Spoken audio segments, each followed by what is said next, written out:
বর্তমান সরকারের প্রথম বাজেট শুরু হচ্ছে উচ্চাকাঙ্ক্ষা দিয়ে। আগামী বাজেটে রাজস্ব আয়ের লক্ষ্য অর্জনে প্রবৃদ্ধি দরকার অন্তত 42%। স্বাভাবিক গতিতে আগালে 2026-27 অর্থবছর শেষে 1,40,000 কোটি টাকা রাজস্ব আদায় ঘাটতি হতে পারে, এমন আশঙ্কা প্রকাশ করা হয় নাগরিক প্ল্যাটফর্মের প্রাক বাজেট সংলাপে।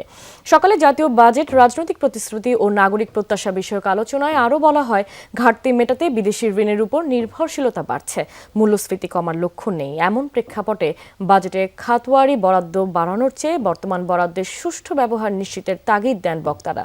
বাজেটে কালো টাকা সাদা করার সুযোগ না রাখার পরামর্শ উঠে আসে সংলাপে।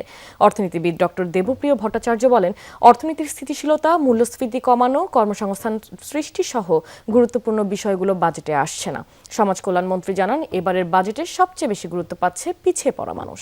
রাজস্ব আয় কত, এটা জিডিপির পরিমাণ, আমরা এটার আদলে আসছে যে আমাদের স্টেট ওন এন্টারপ্রাইজগুলো 2,41,000 কোটি টাকা তাদের সুদ আসল সরকারের পাওনা তাদের কাছ থেকে। তাহলে এইসব জায়গাগুলোতে একটা বড় ধরনের সংস্কার করে তাদেরকে একটা নতুনভাবে চলার একটা ব্যবস্থা কিন্তু করতে হবে। হয় আপনি এটাকে ইনভেস্টেড করে দেন, আপনি শেয়ার মার্কেটে পুরোটা ছেড়ে দেন, এদেরকে প্রাইভেটাইজ করে দেন, অথবা সরকারি খাতে রাখলে ব্যবস্থাপনাটাকে ব্যক্তি খাতে দিয়ে দেন।